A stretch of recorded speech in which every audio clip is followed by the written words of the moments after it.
المرسلين نبينا محمد وعلى آله وصحبه أجمعين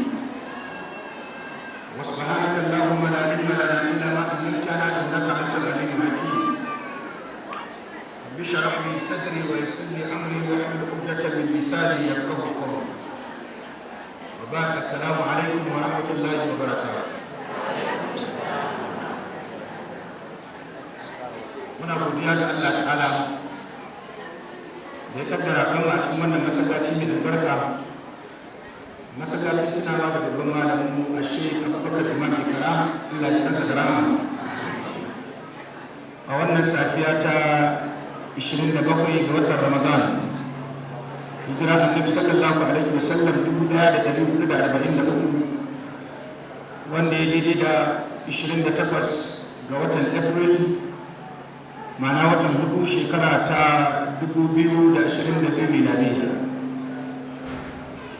Mun haɗa a wannan masallaci mai albarka tare da yan uwa maza da mata masu albarka don yin wasu jawabai da kuma rufe wannan karatun namu har sai kuma idan Allah ya kai mu shekara mai zuwa da rai da lafiya. Idan kuma ta Allah ta kasance da ga kowanne daga cikinmu, to muna roƙon Allah ta'ala ya sa mu tafi lahira a sa'a kuma ya zama aljanna ita ce makomin. Kamar yadda ne alƙawari jiya, ina da abu guda uku a yau. Abu na farko zan yi magana akan salatu tasbih, sannan abu na biyu zan yi magana akan macen kwarai. Da haka in ne bayanin macen kwarai sai ki auna kanki shiga ya kike, in ba ka kike ba ki gyara tun kafin ki ji azara da tukwane a kanki. An gane na ilimi sai ki gyara kafin lokacin. In kin gyara Allah zai karba. Salatu tasbihi sallah ce da ake yin ta wacce kowace gaba ta cikin sallar akwai tasbihi a ciki, to amma ya kamata mu kalle ta ta fuskar ilimi, domin malaman hadisi suna da maganganu akan hadisi. Na farko da hadisin Imam Abu Dawud da sauran malamai sun ruwaito, malamai da dama sun ruwaito hadisi, muna gane. Amma dai tun da daidai ruwaya ɗaya ce kuma daga Abdullahi dan Abbas daga manzon Allah sallallahu alaihi wasallam, to za mu karanta hadisi mu faɗi hukuncin malamai akan hadisi.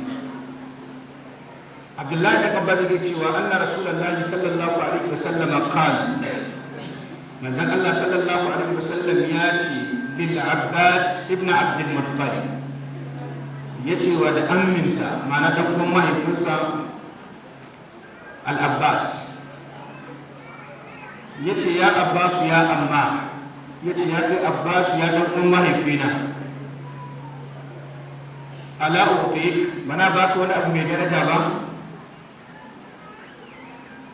Mana gane? Ya ce alam amnahak ala ahbuk, mana duk zan baka wani abu da zai amfane ka ba? Sai ce to zan baka wani abu. Ya ce ashra khisalin idan anta fa'alta dhalika ghafara Allah laka dhanbak awwalahu wa akhirahu qadimahu wa hadithahu khata'ahu wa 'amdahu sagirahu wa kabirahu sirrahu wa 'alaniyatahu.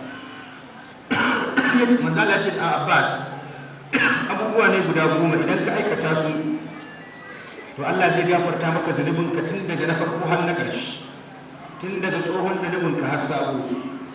Muna gane? Tun daga kuskurenka har zunubin da kai da ganganci, tun daga ƙananan zunubanka har manya. Sannan kuma ya ce da wanda kai a ɓoye da wanda kai a fili. Sai ce ashiru fisali, waɗannan abubuwa guda 10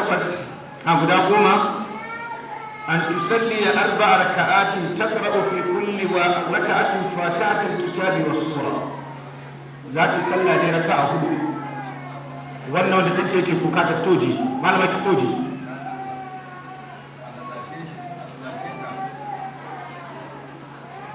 Dosta kara musu hudu in ga na sai ta fita.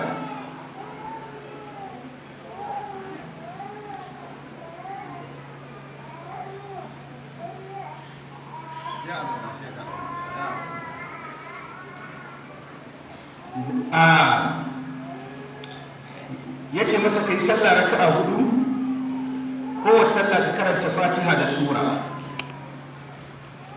fa idza faragta min awwal rak'atin idan ka gama raka'a idan kai ruku kai raka'a ta farko in kana cikin raka'a ta farko wa anta qa'im kana tsaye qulta zaka ce subhanallahi walhamdulillahi wa la ilaha illallah wallahu akbar 15 marra kana tsaye bayan ka karanta fatiha da sura zaka yi tasbihin na subhanallahi walhamdulillahi wa la ilaha illallah wallahu akbar su 15 thumma tarka sannan kaga daga na raka'a farko bayan karatu sai me sai ruku sannan idan kai ruku fatakuluha wa anta raki'un 10 zaka fada a lokacin kana ruku'u zaka fada 10 ka fada 25 kenan muna gane thumma tarfa ra'saka min ar-ruku' sannan zaka tumo daga ruku'u in ka tashi daga ruku ka ce sami Allahu liman hamida rabbana wa lakal hamdu za ka karanta nan ma subhanallah walhamdulillah wa la ilaha illallah wallahu akbar suna 10 kaga 35 kenan thumma tahwi sajida daga nan kaga sai sujuda to shi ma a cikin sujuda zaka faɗa su 10 45 kenan thumma tarfa'u ra'saka min as-sujud sannan zaka dago daga sujuda ta ma tsakanin sujuda biyu kenan fataquluha 10 anan ma zaka faɗa su 10 nawa kenan 55 thumma tasjudu sannan kaga zaka yi sujuda ta biyu fataquluha 10 zaka faɗi suna sau 10 ya zama na thumma tarfa'u ra'saka fataquluha 10 sannan sai ka dago nan ma ka faɗa su 10 فذلك 75 في كل ركعة قوة ركعة ذاك التسبيح سو 75 من قال لهم تفعل ذلك في 4 ركعات ذاك وحكى لكي وانا ركعة تفرقه تو ذاك يسونا ذاك فداك ذاك هكا قوة ركعة قوة ركعة تنزل قداه إيجي كاي تسبيح 75 in ka haɗa guda 3 zai baka guda 300 kenan to sai ce in istata in ka sami iko an tusalliha fi kulli yawmin marra in ka samu ikon da zaka iya kullun kai so daya faf'al to ka aikata fa in lam taf'al in ko baka aikata zaka iya haka ba fa fi kulli jumu'a marra duk juma'a kai so daya fa in lam taf'al idan ba zaka iya ba fa fi kulli shahrin marra a kowane wata ka yi so ɗaya fa in lam taf'al fa fi kulli sanatin marra in ba za ka iya ba to duk shekara ka yi so ɗaya fa in lam taf'al fa fi umrika marra in kuma ba haka ba ka ba za ka iya duk shekara ba to ka yi so ɗaya a rayuwarka to wannan hadisin Imam Tirmidhi ya rawaito shi da sauran malamai da irin su Imam Abu Dawud da Baihaqi da irin su Daraqutni haka dai malaman hadisi sun rawaito hadisin a cikin littafin su to matsalar hadisin shi ne malamai sun yi sabani wajen cewa shi wannan sallar ta tasbihi ya halatta a yi ta ko bai halatta ba so da yawa ana mun tambaya a kanta amma ba na yin bayani saboda abin da na sani na abin da malamai suka tattauna a kan hadisi to sun yi sabani me dalilin da yasa suka yi sabani akan cewa shari'a ta yarda da wannan sallah ko ba ta yarda da wannan sallah ba shi ne saɓanin da aka samu na cewa hadisin bai tabbata ba duk da wasu malamai sun ce ya inganta amma wasu da cikin malamai sun ce hadisan bai tabbata ba shi sa a nan malamai ce wal muhaqqiquna minhum ala tad'ifi mutanen da suke matabbata cikin ilimin hadisi suna tabbatar da cewa wannan hadisin na salatu tasbih bai inganta ba duk da wasu ta cewa ya inganta قال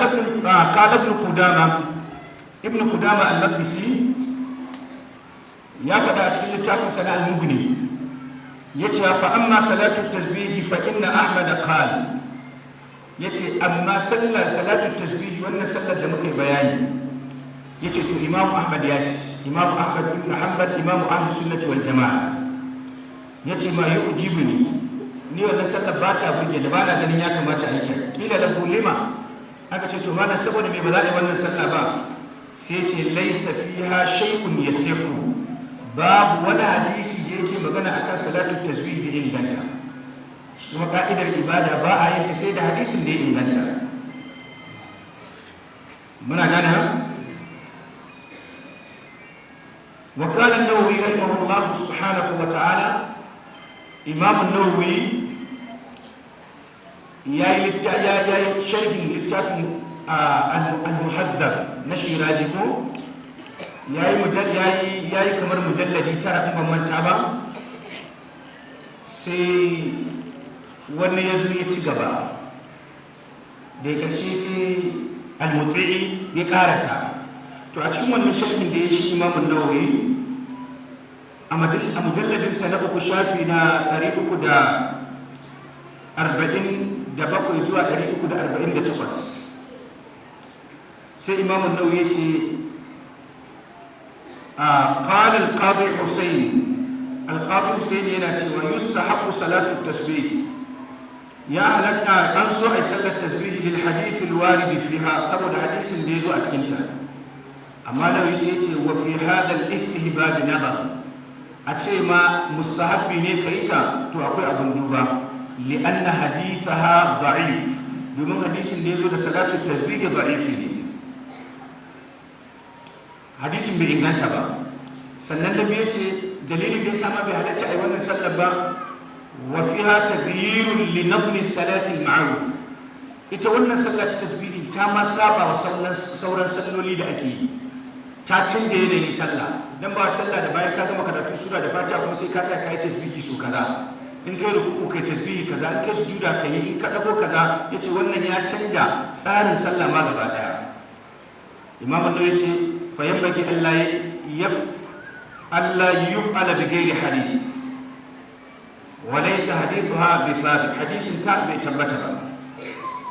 وهو ما رواه ابن عباس رضي الله عنهما قال رسول الله صلى الله عليه وسلم، سيف الحديث.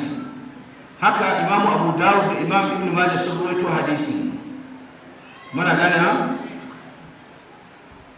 هكا أقيلي لنا دقيقة ما لمن حديثي يكي ليس في صلاة التسبيح حديث يثبت، هذا مدى صلاة التسبيح باب ولا حديث ليه إنغانتا. muna gane Sheikhul Islam Ibn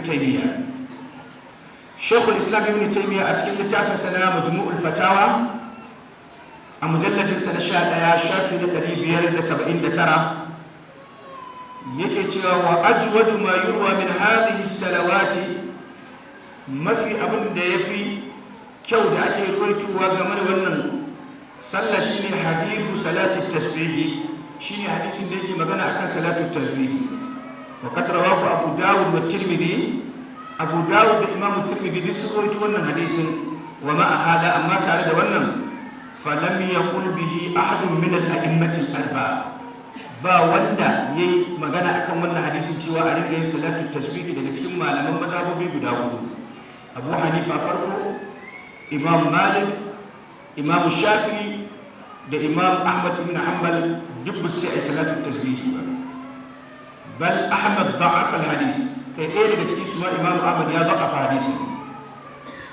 wa lam yustahabba hadhihi salawat, ba inda yace ana so ai wannan sallah. wa amma ibn al-Mubarak, ɗaya daga cikin malamai al-Imam ibn Mubarak, shi kuma fa manqulu an abin da aka rawaito a gare shi sai ce laysa mithla salati al-marfu'ati ila an-nabi sallallahu alaihi wasallam, ai wannan sallar ta tasbihi da ganin ta ba sallah ce da za a ce annabi sallallahu alaihi wasallam ne ya koyar da ita ba. muna gana fa inna salata al-marfu'ata ila an-nabi sallallahu alaihi wasallam laysa fiha qa'datun tawilatun ba'da as-sajdati ath-thaniya, ma'ana sallar da aka rawaito daga manzon Allah sallallahu alaihi wasallam, muna gane yace a cikin ta ba inda za a ce bayan kai sujuda ta biyu kuma ka zo kai wani zama wanda har sai kai tasbihi su goma a cikin sa. abinda aka sani sai dai ai jalsatul istiraha, a amma ba yi a zuwa a zauna a yi tasbihi har sau 10 a dade a gurin, wannan ba a samu daga annabi sallallahu alaihi wasallam. wa hada yukhalifu al-usul, wannan ya saba asalin sallah. fala yajuzu an tathbuta bi mithli hada al-hadith, kuma wannan ibada baya halatta a ce an tabbatar da ita saboda irin wannan hadisin mai launi. muna da gane maganin malamai ko wa man tadabbara al-usul alima annahu mawdu'. da haka duk wanda ya duba asalin sallah to sai ya kalli wannan hadisin da wannan sallah cewa mawdu'i. muna gane Sheikh Usaimin ke cewa a cikin majmu'u fatawa na Sheikh Usaimin a mujalladi na 14 shafi na 327 yake cewa wallahi yatarajjahu indi anna salat at-tasbih laysa bi sunnah. dalilan da suka zanto sun yi rinjaye a wajena, wannan ya tabbatar da cewa sallar tasbihi ba sunna bace, wa anna hadithaha da'ifun, hadisan ta kuma basu inganta ba, wa dalika li wujuh. na faɗi wannan ne ta fuskoki kamar haka na ilmin hadisi. abu na farko yace anna al-asl fi al-ibadati al-hadar wal man'u hatta yaquma dalilun tathbutu bihi mashru'iyyatuha. duk wata irin nau'in ibada an hana kai, haramun ne kawai yanzu ka kirkiro ibada kai, a'a har sai ka samu dalili cikin Qur'ani da ingantacciyar sunnar manzon Allah sallallahu alaihi wasallam sannan za ka yi wannan ibada. ba kamar mu'amala bace. kun ga addini gida uku ne. dan kada gina rayuwa a abubuwa guda uku. abu na farko aqida, abin da za ka kudurce a ranka, ba za ka kudurce kuma sai abin da Qur'ani yace hadisi yace. muna gane da wannan ake tabbatar da aqida. ibada kuma cewa za a kai sai annabi ya koyar da yadda za a yi, kuma ba a tabbatar da ibada sai hadisi ya inganta. mun gane wannan. sannan sai mu'amalar rayuwa yau da gobe, komai ya halatta a duniya sai abin da nassi ya ce haramun. ai da giya ya halatta a sha giya sai da Allah ya hana. muna gane da mutum zai iya gadan matar babansa kuma ya zauna da ita a matsayin mata, Allah ya zo ya hana. duk abin da an ce haramun ne to nassi ne ce haramun ne. shi isa Allah sai yake gaya mana abubuwan da aka haramta. duk abin da baka ji nassi ya ce haramun bane ka je kai ta yin kayan ka ya halatta. mun gane. abu na biyu anna hadithaha muttarib faqad iktulifa fihi ala iddati awjuh. hadisin muttarib ne shi kuma ittirabi ya daga cikin abin da yake sa hadisi ya zama da'ifi, to hadisin muttarib. muna gane. sannan abu na uku annaha lam yastahibuha ahadun min al-a'imma. ba wani mutum guda ɗaya daga cikin Imam Abu Hanifa da Imam Malik da Imam Shafi'i da Imam Ahmad ibn Hanbal wanda yace wannan mustahabbi ne ai wannan sallah. قال شيخ الإسلام ابن تيمية رحمه الله تعالى. ابن تيمية قد نص أحمد وأئمة أصحابه على كراهتها ولم يستحبها إمام. شيخ الإسلام يفعل لتافن سلفة تأتي وإمام أحمد يأتي ما mustahabbi da aka ba ma sa su ba su a wannan da'ifi ne hadisin ba su ma nuna cewa a yi wannan sallah ba. wa amma Abu Hanifa wa Malik wa Shafi'i falam, da Imam Malik da Imam Abu Hanifa da Shafi'i su ba su mai magana a kanta ba. yace abu na hudu annahu law kana hadhihi salatu mashru'a, da wannan sallar ta tasbihi shari'a ta tabbatar da ita, lanuqilat للأئمة نقلا لا ريب فيه، لنقلت لأمتي نقلا لا ريب فيه. da an rawaito mutane wannan sallar ta hanyar da ta inganta wata babu kokonto a ciki. washtaharat bainahum li'ibami fa'idatiha, da kuma ta shahara a cikin mutane saboda matakar falalarta. wal khurujiha an jinsil ibada, kuma za ta zama ta shahara saboda ta fito a cikin jinsin ibada. amma suna kafa hujja sai kaga ga salatul tarawih, ga salatul duha, ga salatul wutri, ga salatul kaza, ba wanda yake kokonto akan su, dukkan su hadisai da ingantacce ya kawo su. to ita wannan me yasa ba hadisi ingantacce ba zai kawo ta ba? muna gane ha? to kaga wannan shine abin da gaskiya abinda malamai muhakkikuna a cikin ilimi suke faɗa, duk da ba za ka rasa wasu malaman da za su ce ma ta inganta ba. Muna gane ha? Dan haka suna kafa hujja da cewa akwai qiyamul layl, akwai salatul tarawih, qiyamul ramadan, akwai salatul witr, akwai salatul duha. Duk wannan nassin da ya kawo su nassi ne sahihi. Abin da nake so da ce shine na dai faɗi yadda ake yin ta a farko, haka ne ko? Sannan na yi bayanin abin da malamai muhaqqiqai a cikin ilimin hadisi suka yi bayani cewa hadisin bai tabbata ba, kuma haka za ka gani hadisin bai tabbata ba sai yadda ɗaiɗaikun mutane da za su ringa cewa ya inganta, amma hadisi ne da bai inganta ba. Na haka ni ba zan iya yin salatul tasbihi ba. Dalili na shine na san hadisin salatul tasbihi bai tabbata ba, amma in wani yana so ya jarraba to ya je ya jarraba, amma ya sani ya yi aiki da hadisin da bai inganta ba. Muna gane ha? Ina jin wannan shi ne karshe akan maganar salatul tasbih. Allah ta'ala ya samu dace. Back to business. Za mu shiga business ne. Na san duk salatul tasbih nan ba wani damun ku dama ta. Abin da ya fi damun ku shine a yi magana akan, haka ne ko? A yi magana akan ya za a kurike mijinku. Wani mijin da taurin kai ne, duk abin da ake mai ba zai ji ba.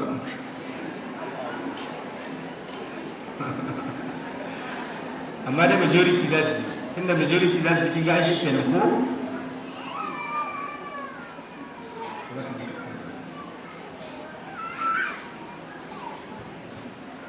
Bara ɗan rera mana Qur'ani mu sai mu ci gaba. أعوذ بالله من الشيطان الرجيم. بسم الله الرحمن الرحيم. يا أيها الناس اتقوا ربكم إن زلزلة الساعة شيء عظيم. يوم ترونها تذهل كل مرضعة عما أرضعت وتضع كل ذات حمل حملها وترى الناس سكارى وما هم بسكارى ولكن عذاب الله شديد. ومن الناس من يجادل في الله بغير علم ويتبع كل شيطان مريد. كتب عليه أنه من تولاه فأنه يضله ويهديه إلى عذاب السعير. يا أيها الناس إن كنتم في ريب من البعث فإنا خلقناكم من تراب ثم من نطفة ثم من علقة ثم من مضغة مخلقة وغير مخلقة لنبين لكم ونقر في الأرحام ما نشاء إلى أجل مسمى ثم نخرجكم طفلا ثم لتبلغوا أشدكم ومنكم من يتوفى ومنكم من يرد إلى أرذل العمر لكي لا يعلم من بعد علم شيئا. وترى الأرض هامدة فإذا أنزلنا عليها الماء اهتزت وربت وأنبتت من كل زوج بهيج. ذلك بأن الله هو الحق وأنه يحيي الموتى وأنه على كل شيء قدير وأن الساعة آتية لا ريب فيها وأن الله يبعث من في القبور صدق الله العظيم.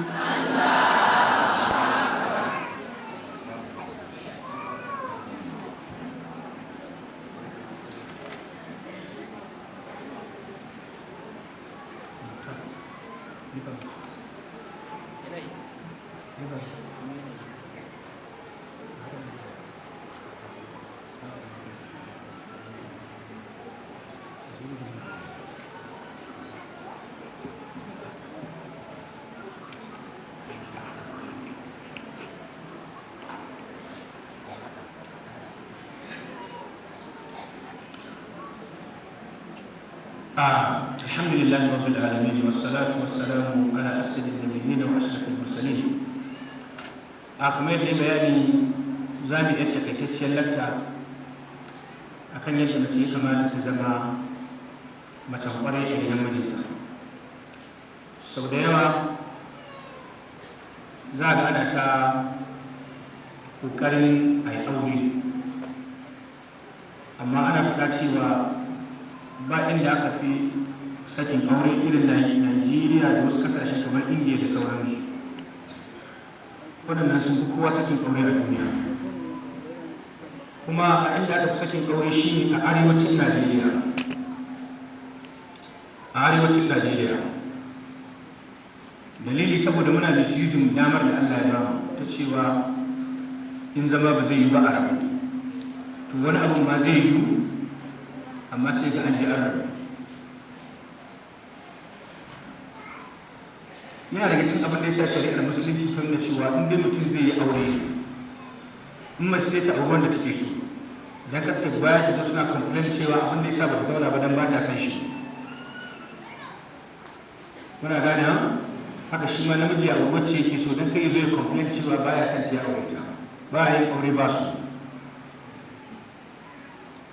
Wannan shi ne abu na farko. Shi sa za ga duk macen da aka sake ta a gidan miji, mafi yawan matan da aka sake a cikin miji a gidan miji, dalilan da suke ba da wani an sake su iri ɗaya ne. Wata za ta ce ma ba abinci, wata za ta ce ma duka yake yi, wata za ta ce ma uwar miji ce da danginsa, wata kuma za ta ce ma ba ta san shi. Kuma duka daga cikin wannan dalilan, in mata goma suka baka wannan dalilan, guda tara ƙarya suke yi, ba gaskiya suka faɗa ba. Sun je ne da wasu ɗabi'u marasa kyau, ko mijin yana da wasu ɗabi'u marasa kyau suka kasa zama da juna. Amma ina tabbatar muku cewa mata da yawa dalilin da za su bayar in sun fito da gidan miji shi ne ko dai dama an yi aure ba ta san shi, kuma lokacin da ta fito ba tana da 'ya'ya guda uku ko sama da guda uku, ta haihu ɗaya biyu uku har zuwa sama, amma sai ta gaya ma wai tun asali ba ta san shi. Ta wannan ƙarya ne, wannan ƙarya ne. Ga ku da 'ya'ya ɗaya biyu uku kuma ki ce ba ta san shi, sa wai tun asali ba ta san shi. Ta wannan ba gaskiya ba ne. Sai maganar dangin miji, saboda su mata kullum abin da suke so shine miji ya wulakanta 'yan uwansa, ya nuna cewa ita tafi. Da kuma ba namijin da zai wannan sai wawa ko soko. Mataka ba ta fi iyayenka ba, saboda ita sai da ka zama da debate, ka yi karatu, kana da aiki ko kana da sana'a, ka zama baligi, ka zama kaza, ta tabbata ko ta ina da tuzo gidan ka morar kaza ce sannan ta da ta aure ka. Amma iyayenka ba ruwan su, kuma waƙi wani iri ne da za su ci gaba da zama da kai, kuma suna ɗaukar nauyin. Kuma da za ka yi mata tambaya, yanzu dan Allah za ki so ki haifi ɗa, ki sha wahalar ɗaukar cikinsa, ki sha wahalar kula da shi, ki sha wahalar mahaifiya ko wani dangi can nesa amma mahaifiyar ta hakika guda ɗaya ce. Amma mata kana da tsayin shekaru ko baka jin kunya, ba sai ka aure 50 ba, sai ka aure 50. ai kuma kuna faɗa miji goma ba uba goma ba ne, to mata goma uwa goma ce, ai mata goma ba uwa goma ce. Allah ya samu dace. To da haka abin da zai samu zauna lafiya na biyu shi kowa ya ɗauki responsibility da body, kowa ya ɗauki nauyin da shari'a ta tsora mai ya rike a hannunsa, ba dan kuma shi ne dan wannan auren ya zama sanadiyyar shiga aljanna. muna gane ha? Manzon Allah sallallahu alaihi wasallam ya yi umarni ko ya yi zaɓi, ya ce tun kafin mar'atu bi arba'in limaliha wa li jamaliha wa li hasabiha wa li diniha, sai ce alayka bi dati dini taribat yadaka. Manzon sallallahu alaihi ana auren mace saboda dukiyarta, kuma ana iya auren mace saboda kyanta, sannan ana auren mace saboda addini. Duk wanda ka aura ba laifi ke ba, daga wata mace mai kyau kace kana so ka aura wannan babu laifi a ciki, amma dai zama akwai addini. Haka daga mai kudi, haka daga dangi, duk wannan yana da daɗi. Amma manzon sama sai ce ma alayka bi dati dini taribat yadaka, na umarce ka da ka auri ma'abuciya addini, in ba haka ba hannunka zai yi turbaya, wai za ka sha wahala. Dole za ka auri mace ka auri mai addini, amma wannan ko mai hannun za ka auri mai addini ka auri choice ɗinka ba, ka auri irin matar da kake so. Domin annasu khuliqu ala tabaqatin shatta, an halitta mutane akan ɗabi'a daban-daban, mataki daban-daban. Wani irin kaza yake so, wani irin kaza yake so. Ba wai addini kadai mata magana. Sun yi bayanin wace irin mace ce mace saliha, wace irin mace ce ko mace mai addini. Suka ce abu na farko da ya kamata mace ta samu na sifa shine al-muqimatu li amrillah. Ita ce mace da ita ce mace da take tsayuwa da al'amarin Allah, ma'ana ba ta kaucewa addinin Allah. Muna gane mace da ba ta kaucewa addinin Allah, ba za ta je tana da aure ta yi zina ba, ba za ta je tana da aure ta je gurin boka ba, ba za ta duk wani abu na sabo ba. In tana da kishiya ba za ta cutar da ita ba, ba za ta cutar da yayin kishiyarta ba, ba za ta cutar da dangin mijinta ba. Duk abin da Allah yake so wannan matan shi za ta yi. Shine al-muqimatu li amrillah. Sannan ga ta da imani, ga ta da ibada. Sai ki auna ki ga hakiki, ki auna kanki da kai kanki ki ga cewa haka kike. To abu na biyu, lalle mace da take so ta zama mace ta kwarai sai ta kasance wato mai kiyaye sallah, al-mu'afadatu ala salati fi awqatiha, tana kiyaye salloli a cikin lokacinta. Sai ki kula kina kiyaye sallah a cikin lokacinta, kin san ma yadda ake sallah, kin taba koyo yadda ake sallah. Muna gane ha? Abu na uku, al-ba'idatu an at-tabarruji. In dai mace tana so ta zama mace ta gari sai ta zama ta yi nesa da tabarruji. Me tabarruji? Shine fita daga gida zuwa wani guri da bai dace ba. Ɗaya kenan. Fita daga gida da irin sitirar da bata dace ba. Biyu kenan. Fita daga gida tana yin abubuwa a hanya wanda ba su dace da shari'a ba. Uku kenan.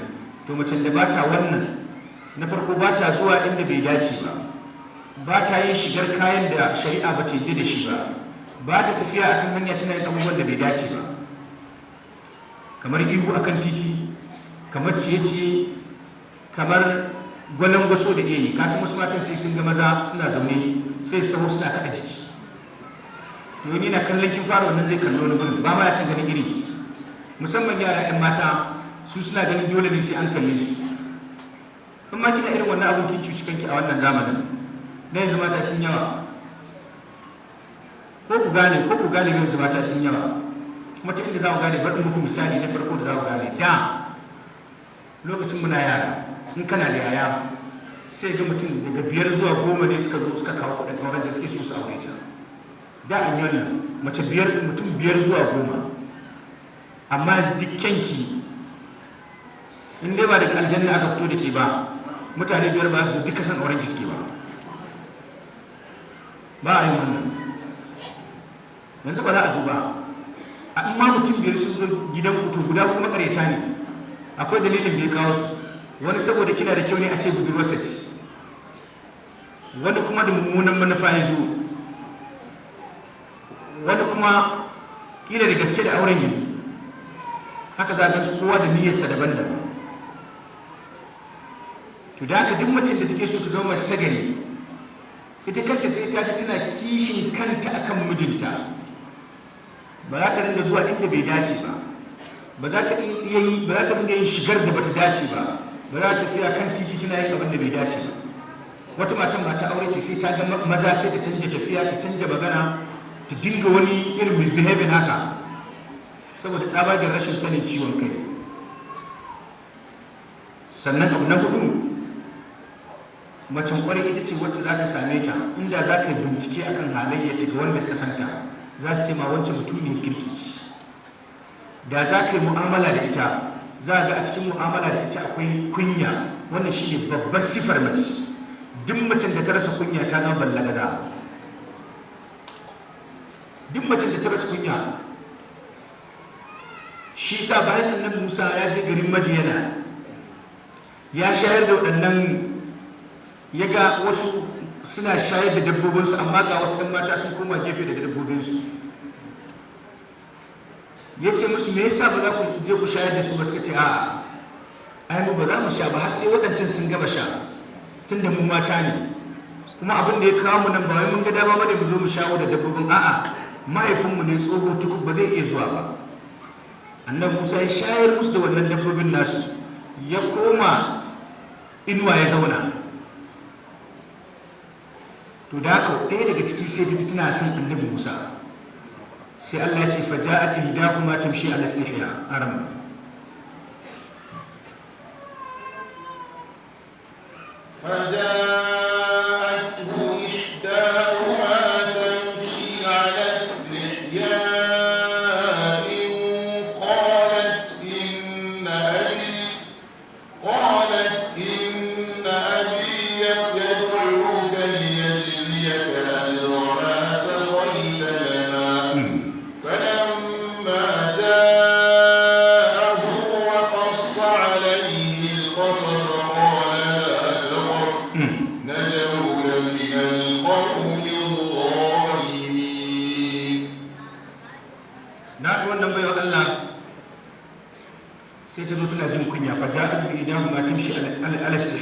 sai ta zo tafiyar ta ma a cikin kunya take, ba ma magana.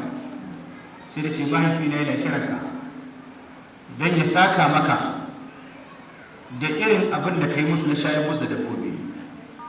Lokacin da annan Musa zai sai ba shi labarin yadda ya baro garinsu da aka ce ya fita za a kashe shi, sai ce masa karka damu, ka tsira daga mutanen da suke azzalimai ne. Aka ce mahaifin da ya fahimci yar tana son annabi Musa, sai shi ya presenting yar a wurin annabi Musa, ya ce inni uridu an unkihaka idabnatayya hataini ala an ta'jurani thamaniya hijaj. Zan ƙaura ma ɗaya daga cikin 'yan matan nan, amma za ka yi min ƙodago na shekara 8. In ka cika shekara 10 wannan kuma daga gare ka. To kaga mahaifin da ya tashi gabatarwa bai ce mai wancan tana son ka ba, sai ya ce ga su nan guda biyu duk a samu kunya. Amma yanzu 'yan matan yanzu babu kunya. Yaran da za su shiga cikin social media su je su ringa rawa suna karkada jikinsu suna nuna wa duniya. Duk yaran na 'yan TikTok da 'yan social media ba abin da ke damun sai rashin aure. Ka san budurwa ta so aure ba ta samu ba sai ga ta zama kamar mahaukaciya, ta dinga wani misbehaving haka. To kuma ba abin da ke sa mace ta samu aure a ruwan sanyi shi ne ta zama ɗabi'unta suna da kyau, ya zama tana da tsoron Allah, tana roƙon Allah a cikin rayuwarta. Sai ta aure mutumin da sai kai tunanin ma wane ba zai iya auren wance ba, ko wane ya fi ƙarfin wance, kuma sai ya zo ya aure ta saboda mutuncinta da darajarsa. Domin ɗan adam ya fi son ya aure mace mai daraja. Yanzu ba rayuwa ce wata cewa bari ka auri mai kuɗi ko mai kyau ko mai a'a, ka auri mace mai tarbiyya, mai hankali, mai tunani, wanda iyayenta sun fi ƙarfinta. Shi sa duk namiji mai hankali in yaje zai aure mace, duk yadda yake son ta sai ya ga iyayenta ba su isa da ita ba, to ba zai aure ta ba. Saboda akwai ran da kai da ita za ku samu sabani, kuma iyayenta ba su isa da ita ba, ga abin da ta ga dama shi ya da je ta yi. Muna gane ha? Iya daga cikin requirement da ɗan adam zai duba na macen kwarai shine ya auri macen da iyayenta sun fi karfinta. In iyayenta yau ta yaji suka ce tashi ki koma, bai zo ba su ce tashi koma ta mata tashi ta koma ɗin. Iyayen mu da sun samu daraja saboda wannan. Ko gidan mu na taso na ga idan mace ta yaji ta zo gida to za a sa dattijuwa ma'ana kakan mu ta ɗauke ta ta mai da ita, ba sai mutum ya zo ba. In yi so shi mutum daga baya a kira shi a ji mai ya faru. Wannan sai ba su daraja da kima, kuma ƴaƴan ba sa iya guduwa su gida. Amma kuna ba ƴaƴan kofar zuwa gida, shi ke nan za su yau ta zo gida, gobe ta zo gida, jibi ta zo gida. Da ya ƙarshe kuma in ma'aurata suka bari mutum na uku ya shiga cikin aurensu, ko mahaifiyarki ce ko mahaifiyarsa ce sai ta lalata auren. Saboda na filin na soyayyar ba su da shi, da ke da mutunci kuke da wannan abin da kuke ji na son juna. Da haka zai iya miki laifi ki yafi masa, za ki iya mai laifi ya fi miki, amma akwai laifin da mijin ke miki in dai kika gaya wa dangin ki to ya zama bala'i. Malam haka ba, akwai laifin da in mata ka tana kasiri ka je ka gaya wa dangin ka to duk sun tsane ta abin ya zama bala'i. To amma saboda mu san yadda ake zaman aure ba, kasashen waje class ake budewa tsawon shekara guda ana koya mace yadda za ta zauna da namiji, ana koya namiji yadda zai zauna da mace. Class ne, sai kun yi graduate a wannan class din sannan za a muku aure. Amma yanzu ba yaro ne kawai yana ɗan samun 50,000 ɗinsa sai bai gida ce aure zai, ba karatun al'arabi, babu na boko, babu ƙwarewa, tana mai abu ta sha zagi da duka. Ga kuma su ɗin matan babu tarbiyya, da yawan su ma sun fi iyayensu, sun fi ƙarfin iyayensu. Ba kowace mace macen aure sai macen da ya zanto cewa ta isa. Iya daga cikin abin da Uthaymin ya faɗa, shi kuma a nasa ɓangaren ya ce to shi yana ba da shawara bayan mace tana addini ya zama tana da kyau kala ne, ya zama tana da kyan halitta, ya zama kuma tana da kyan ɗabi'a. Amma ya ce kyan halitta ba sai ta zama ta fi kowa kyau a duniya ba, a'a kai wanda za ka aura ya zama ta yi ma kyau. Kun gane me nake nufi? Shi wanda zai auri mace shi dai ya zama ta yi masa, ko da ba ta yi duniya ba shi dai ta yi masa. To wannan shi ne kyau na ɗabi'a, ba wai sai mai kaza ba. Ya zama tana da kyan ɗabi'a, tana da haƙuri, don in yi mata laifi ta haƙura. An fi son mace ta zama tana da sanyi sama da namiji. Abin kishiyar gaskiya bai kyauta ba, bai kamata ki mata kaza ba, to wannan sai ya taimaka su samu haɗin kai. Amma yayin ki tana faɗa da kishiyarki, ta zagi kishiyarki ta rama, ke kuma sai kika je kika zage ta, kin ga zalunci kenan. Ta zagi kishiya ta rama, kowa ya zagi iyayensa, ke kuma sai kika ga zagin iyayen naki ma yayi kaɗan, sai kika je kika ƙara zagin ta. Shi sa mata suke da matsala, ko faɗa aka da yara sai ga mace ta goyi bayan ɗanta, shi kuma Allah gaskiya yake so ki goyi baya. Wata rana an je yaƙi an dawo, sai aka zo da wani abu kamar kan saniya na gol. To kafin a raba sai wasu daga cikin munafikan musulmi sai suka sace, da suka sace sai suka je suka kai wani bayahude. Da suka kai wannan bayahudan, muna gane, da suka kai wannan bayahudan, to sai aka zo ana neman wannan abin da safe,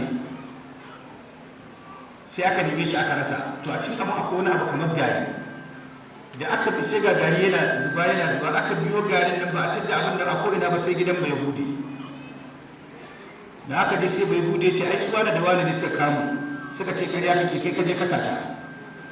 Tun da wannan suna cikin musulmi sai ake gani kamar su suna da gaskiya. Da Allah ya ga za a kama bai yahudi a mai rashin adalci, sai da ya saukar da aya 5 a cikin suratul nisa yana cewa lalle wannan bai yahudi yana da gaskiya. tun daga inna anzalna ilaykal kitaba bil haqqi litahkuma bayna an-nas bima araka Allah wa la takun lil kha'inina khasima wastaghfirillah inna Allaha kana ghafurur rahima wa la tujadil anil ladina yahtanuna anfusahum inna Allaha la yuhibbu man kana khawanan athima yastaghfuna min an-nas wa la yastaghfuna min Allah wa huwa ma'ahum idh yubayyituna ma la yarda min al-qawl kana Allahu bima ya'maluna muhita. ها أنتم هؤلاء جادلتم عنهم في الحياة الدنيا فمن يجادل الله عنهم يوم القيامة أم من يكون عليهم وكيلا. الله سبحانه وتعالى آية بيهود ينا لجسكيا. توقع كي سوكي ما الله بايا سن يهودا بايا سن يا ما تشكر مسوسو amma duk da bai hude makiyi ne na addini, amma Allah ya saukar da aya biyar ya kare shi saboda addinin musulunci bai da zalunci ba. To bayan kin samu wannan akhlaq din na addini, malamai suka ce akwai abubuwa guda hudu da mace ya kamata ta tattale su. Wannan abubuwan guda hudu za su taimaka mata cikin mu'amalarta da mijinta da gina gidanta na gari da kuma zama mace a na gari. Suka ce shine a samu mace da ta iya magana. Iya magana iya daga cikin abin da ke sa mace ta mallake mijinta. Iya magana za ku ɗauka wani abu ne mai sauƙi. Mace ta zama ta iya magana, ta iya magana da ta dace tsakaninta da dangin mijinta, ta iya yin magana da ta dace tsakaninta da abokan mijinta, ta iya yin magana da ta dace tsakaninta da mutanen gari, ta iya magana da ta dace tsakaninta kuma da mijinta. Domin magana da za ta yi duk wannan maganganun akwai bambanci. Magana da za ta yi da iyayen mijinta ko danginsa magana ce da take nuna akwai girmamawa, akwai mutuntawa. Domin su iyaye an ce wa kullahu ma qawlan karima, ka gaya musu magana ta karamci ta girma. To da haka in zaki gaya wa iyayen mijinki magana ko yayyensa ko wasu ɗan uwansa, to ki gaya musu magana ta girma. Rashin kunya kowa ya iya, amma faɗar magana arziki ne, ba kowa ya iya ba sai ɗan arziki. Don ki nuna irin tarbiyyar gidanku, don kuma ki ba su haƙƙinsu, domin za ki gaya musu, ki gaya musu ƙaunar karima. Magana ki da mutanen gari, maza ne ko mata, Allah ya ce fala tabba'na bil qawli fayatma alladhi fi qalbihi maradun wa qulna qawlan ma'rufa. Har ki kina wani kwarkwasa akan titi, kina magana, kina karye magana, kina kaza, a'a normal magana zaki. To magana da ke tsakaninki da mijinki, aka ce yana daga cikin abin da ke jan hankalin namiji zuwa ga mace shine magana. Shi sa malamai suka ce maganar da mace za ta yi da mijinta duk duniya ba wanda take yin magana nan da shi sai shi. Wasu malamai ma suka ce to yana daga cikin yin magana mai sanyi da mace aka ranga mijinta. Duk mace da bata iya yi miji magana da sanyi ba, to an wuce da saninta da yake. Sannan suka ce yana daga cikin magana mai sanyi, lalle mace ta iya shagwaba. Wannan ɗabi'a ce ta mace, shagwaba. Amma wasu ta zo tana magana kamar wani gardi, ban kuɗin ce ba ne. Ba in ta sa ba sai ka ɗauka wani gardin ba ne kawai ka ba shi utuko. Ai mata ba sa magana gardawa. Shi sa suka ce macen kwarai wacce take iya mallake mijinta bayan ta iya sanyayyen magana da take cike da karyewa da gwalangwaso da kwarkwasa a ciki, to kuma yana daga cikin abin da zai taimaka wa sanyin magana yin amfani a wajen mijinta shine ta iya shagwaba. Na kan mace ba ta iya shagwaba ba, an gama da ita. Suka ce bayan shagwaba iya daga cikin magana da ke karya zafin kan miji shine mace ta zama ta iya kuka. Suka ce iya daga cikin ɗabi'ar mace kuka. Wani lokacin wani abin ya faru na ɓacin rai, kika tabbatar ba zai haƙura ba, bayan kin mai magana mai sanyi ga shagwaba kuma sai ki haɗa da kuka, yanzu za ki ga ya haƙura.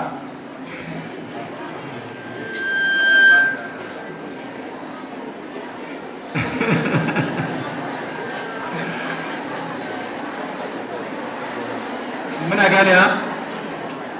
To ya isa. Da haka sai ki auna kanki jiga cewa da ake magana da mijinki. Shi sa suka ce iya daga cikin abin da zai sa mijinki ya haƙura in yi miki laifi shine duk abin da za ki tanadar masa a ranar, ki tanadar masa wannan abin a yanayin da yake son shi. Misali abinci, kila ya fi son abinci kai yi zafi da yawa kada yi sanyi. Kun san food plugs kala-kala ne. Akwai food plugs ɗin da in ka sa mai abinci ba zai taɓa sanyi ba sai an buɗe. Akwai food plugs ɗin da in ka sa mai abinci zuwa awa 2 awa 3 ya ɗan yi sanyi kaɗan. To sai ta gane mijinki mai ɗan sanyi ne, ya fi son mai ɗan sanyi kaɗan. To ranar sai ki sa mai abinci a cikin food plugs ɗin da yake nan da awa 2 awa 3 zai sanyi. Na kafin shigo gida ya yi daidai da yadda yake so. Haka ruwa ma, kula za ki da mijinki so yake ki sa mai kankara ƙau, ko kuma ya fi son mai sanyi sama-sama sai ki ajiye mai wannan. Haka turare, ya fi son turare mai tashi ko ya fi son turaren da sai ya matso kusa da ke zai ji shi sai ki sa masa, sai ki mai kwalliyar da yake so. In ya zo sai ki tare shi da maganganu masu sanyi, yana taso faɗa wannan sanyin ya taba shi kuma sai gane ke ba ta zai faɗa ba ce. Yana kun gane? Suka ce yana daga cikin iya magana shi ne ki samu da mijinki suna na soyayya mai kyau, ko da larabci ko da turanci, kuma irin wannan haɗa-haɗa da ake haɗa sunan mata da sunan miji a waje ɗaya sai ba da wani sauti mai kyau, ko kuma sunan nasa ki ɗan rage wani abu wani sunan ɗan rage wani abu sai ka ji yayi daɗi, amma an faɗe shi gaba ɗaya sai ka ji shi wani gangaren gama. To a kika matsayin ki na mai sai ki ɗan gyara sunan ki molding shi, canja suna suna kiransa pet name da turanci pet name. Suka ce to pet name tasirin da yake yi a tsakanin ma'aurata ba ƙarami ba ne, saboda duk lokacin da kike kira shi da wannan pet name ɗin ko ya kira ki da wannan pet name ɗin, to wannan yana nuna cewa ba kya jin haushinsa ba ya jin haushinki, na haka rana kawai gidan soyayya ne gidan. Muna gane? Amma dan Allah su mata a sabu sai kawai ba baban Khalifa, baban Amir, baban Ahaba, kina mai da mijinki tsoho, kina ce mai baban wani ya san kawai kin ɗauka tsoho ne shi. Yala ba haka ba? Ke dan Allah zaki jira ya rika ce miki maman Khalifa ko ya rika ce miki barin ga muku wani abu da ku sani ba. Mace duk tsufanta so kake ka ce mata yarinya, to shi ma namiji duk tsufansa baya so a ce mai tsoho, wanda kace mai matashi. In ma kin gashi da furfura kace ka amma da furfura ta ma kin kaga wannan furfura ta baiwa ce ba ta tsuba ba ce, sai ji daɗi.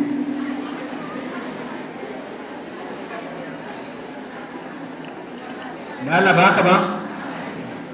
Mun gaya muku rinda gwadawa, har maza muna koya musu. Wata rana na yi mata lacca akan mace ta gari, sai aka rubuto min takarda cewa ai ba a yin namiji na gari. Sai na ce to a garin wani gari ne da Dawakin Tofa a Kano, sai na ce a samun lacca akan namijin kwarai. Ita wata mata babban abin da ya burge ta a cikin lacca, shi mijinta kullum gida jallabiya yake sa. To a ciki akwai lokacin da na dan ware haka na koya maza yadda ake sa kaya. Ka san ba kawai za ka zo ka dinga sa kaya ba, sai an ganin kamar wani mahaukaci. Ina gaya mu gaskiya, ana son idan za ka sa kaya a matsayin ka na namiji, to ka sa kaya yadda ya kamata, yadda za su ma kyau. Ba mata ne ko ake so su kyau ba, har maza.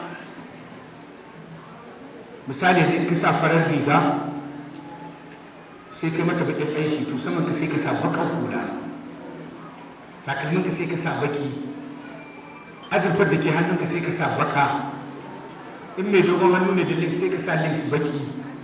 To za ka fito daidai yadda ya kamata, mata da za su san cewa wannan miji ta aura. Amma dan Allah ka sa koriyar shadda, ka sa jan hula, sai ka ce wani siyasa.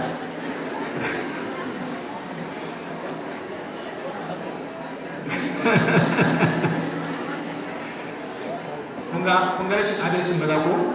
Lokacin da ina faɗar abin da za ku musu sun yi tsit, amma yanzu ina bayanin yadda ya kamata namiji ya sa kaya, ya ce wai na bar su haka.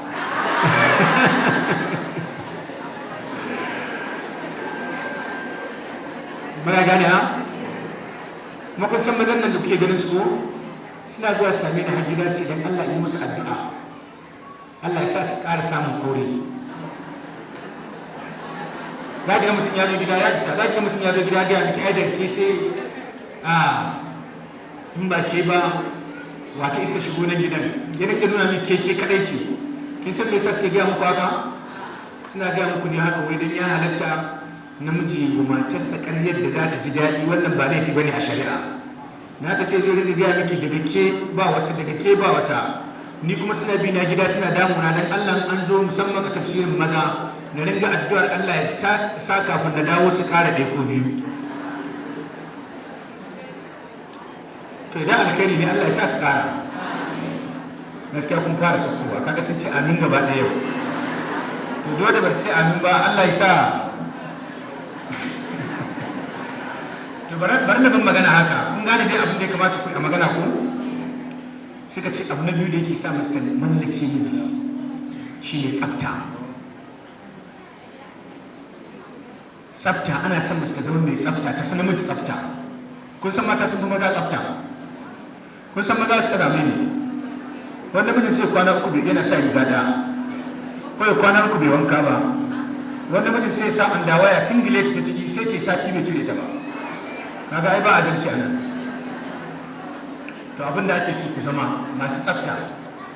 Malamai suka ce yana daga cikin tsaftar da mace za ta kula da shi. Manzon Allah sallallahu alaihi wasallam a hadisin Anas ya nuna mace mana cewa yana daga cikin tsafta fitra yanke farce.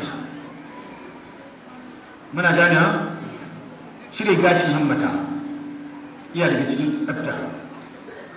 Cire gashin mara wannan yana daga cikin asalin tsafta.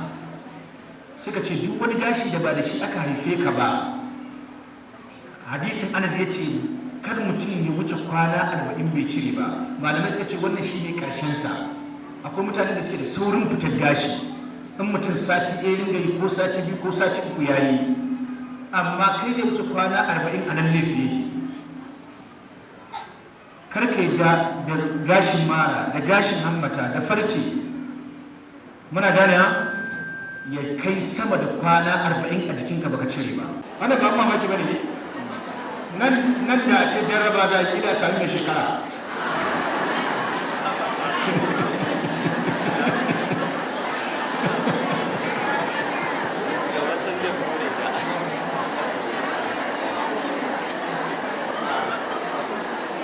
Muna gane ya isa. Idan Allah ya kai mu da rai da lafiya shekara mai zuwa, zan ware rana ɗaya zai yi mata maza lacca akan namiji na kwarai. Za ku sha mamaki. Ku yanzu ba kun zauna kuna ji don ku koya ba, to maza ne ɓata ne za su wani wani sai ana ci musu mutane. To mu so muke a gyara. Wata rana a wannan zuwan da mun je wani gari can haka, ban san sunan shi ba, kwarin saulawa. Ne lacca akan tauhidi da bin iyaye da yadda ya kamata a rika kyautata wa iyayen miji. Sai suka yi waya suke godiya saboda mata da yawa sun je sun nemi gafarar mazajensu, iyaye da yawa sun je sun nemi gafarar iyayensu.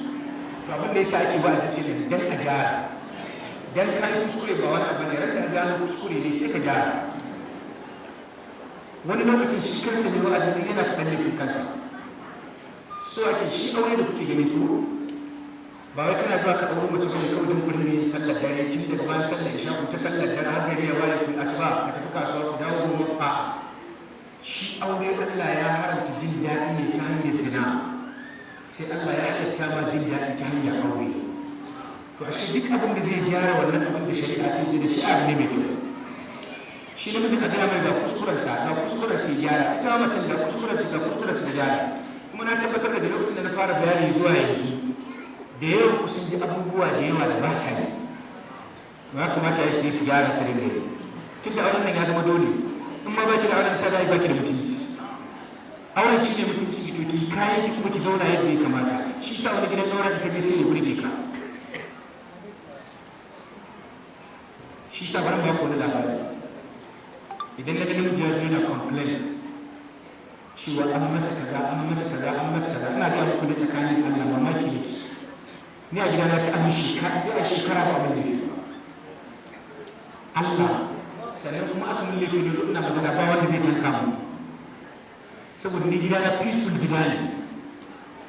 Sannan ga mata na ɗaya daga sanya da kanwa haka suka ba sa rigima, wata za ta iya haƙura da abu a ba wata, amma ba abin da ke jawo wannan sai wayewa da adalci da kuma yin bayani na gaskiya. Shi sa mutane da yawa sai su ce wai in kai aure da yawa wai rigima ne. Ni kuma abu na karka yadda ka zauna da mata ɗaya don duk kirkinta akwai abin da ba za ta iya ba. Mata biyu za su kwatanta, balle kuma a ce matanka guda uku ne kuma duka kuna zaman lafiya. za ga duk bangaren da ka shiga inda ka san sarki haka a ba ni mata biya abin tausayi ne ba suna haɗe kai shi kenan ba koma gefe muna gane balle ko mai mata ɗaya wata rana an zauna ana majalisa mai mata hudu ya zo ya ce sai ni mai mata hudu ba wanda ya kai ni ne kaza ni ne kaza ni ne kaza yana gama mai mata hudu ya tashi ya ce sai ni mai taya kan murhu ni idan biyu sun haɗe kai sai in haɗa kai da guda ɗaya ni ne mai wuturi ko Allah ma wuturi ne sai kuma ya zauna sai mai mata biyu taso ya ce an zo rabon gado ni ne biyun nan da ake ba ɗa namiji kuma zarumi ne ya zuga kansa ya zuga kansa ko su ne mata ɗaya miƙe da mata ɗaya na miƙe kafin ya ce wani abu kawai goro ya tashi ya ce wallahi kai ni ma zan yi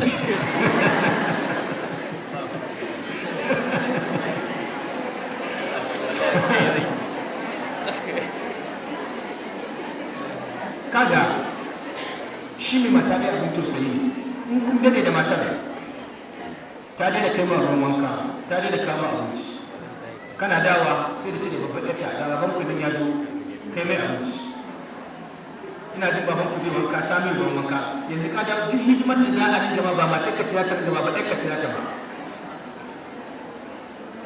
sannan kuma wani abokina ya yi karatu a majalisinsa sai wani mai mata ɗin zai mai kamfanin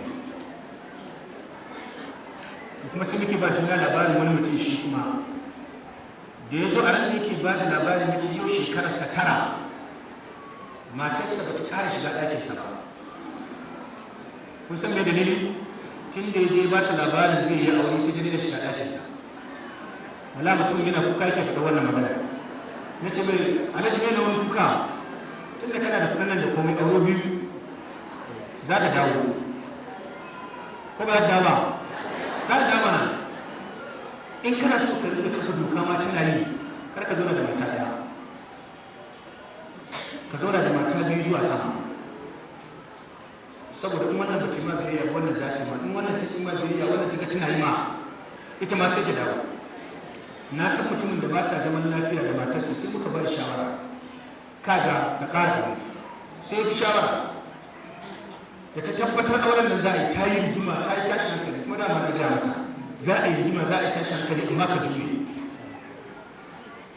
da ya jure da ta gama bala'in ta gama musibar ta tafi gida ta dawo sai kuma ta wasu same shi kuma rikodin da muke awa ɗaya muke ɗauka wa'annan dai abubuwan da na lissafa ki kuma ki ji wannan lacca a waiki na biyu ki kula da abinci na uku ki kula da mijinki na so ne bayani akan wannan sosai ki kula da shi kudin da gyara ta da yadda ake samu da turare da yadda irin kayan da kamata ki sa in za ki kwanta da sauransu duka wannan na san kun fahimci me nake nufi to in kun kula da wannan za ku zama mata waɗanda mazajensu suke ƙaunarsu kuma suke son su kuma irin matan da in sun je lahira Allah zai sa su a aljanna ya wanda su zama kamar kuru da rai. An rubuta tafsir ɗin Alƙur'ani mai girma na mata a garin Kaduna, ƙaramar hukumar Ikara da ke nan Central Mosque Ikara, wato masallacin tunawa da Sheikh marigayi Abubakar Imam Ikara, wanda Sheikh Barista Ishaq Adam Ishaq Rijiyar Zaki Kano yake karantarwa.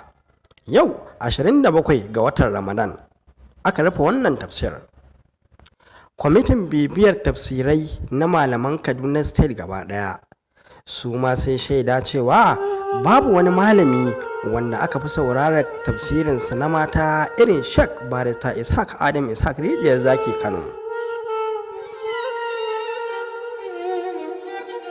Al'ummar ƙaramar hukumar Ikara da kewayenta gaba ɗaya, maza da matansu, samari da matasansu, sun yi matuƙar godiya da farin cikinsu na turo musu wannan malami da aka yi wannan yanki nasu, sannan kuma suna ma malam fatan alkhairi da fatan zai koma gida lafiya, sannan sun ce Allah ya ƙara basira, Allah kuma ya taimaki malam ya tsare mana malam a duk inda yake amin.